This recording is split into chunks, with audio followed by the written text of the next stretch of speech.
సామాజిక మాధ్యమ దిగ్గజం ఎక్స్ విలువ గణనీయంగా పడిపోయినట్లు ప్రముఖ పెట్టుబడుల సంస్థ నివేదిక వెల్లడించింది.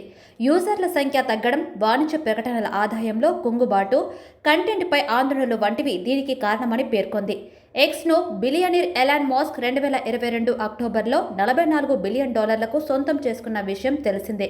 ఈ మొత్తంతో పోలిస్తే కంపెనీ విలువ 2023 డిసెంబర్ 30 నాటికి $12.5 బిలియన్ పతనమైనట్లు ఫిడెలిటీ వెల్లడించింది. అంటే 71.5% కంపెనీ విలువ ఆవిరైంది.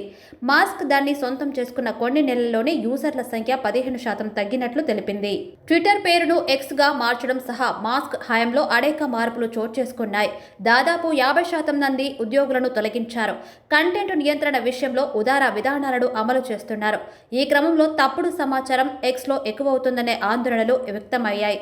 ఇతర దిగ్గజ సామాజిక మాధ్యమాలతో పోలిస్తే ఎక్స్లోనే తప్పుడు సమాచారం అధికమని గత సెప్టెంబర్లో ఐఆర్పి సమాఖ్య హెచ్చరించింది.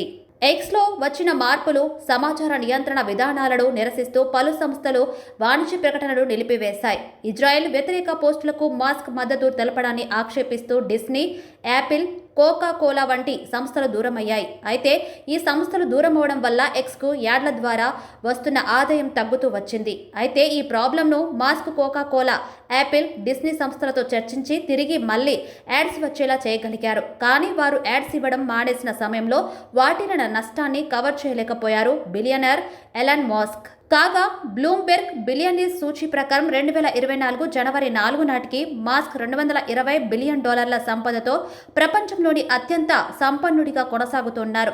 ట్విట్టర్ కొనుగోలును మానవాళికి ప్రయోజనం చేకూర్చే ప్రయత్నంగా మాస్క్ గతంలో అభివర్ణించారు.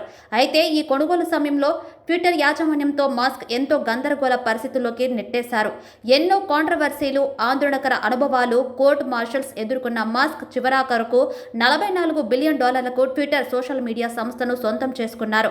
మరి రానున్న రోజుల్లో ఎక్స్ అధినేత ఎలాన్ మస్క్ ఈ ఇబ్బందులను, ఈ అంతరాయాలను, ఫీడ్బ్యాక్ను అనుసరించి ఎక్స్ను స్థిరంగా నడిపిస్తారా లేదా ఎక్స్ పూర్తిగా పతనం అవ్వడానికి మాస్కే కారణమవుతాడా అనేది వేచి చూడాల్సి ఉంది.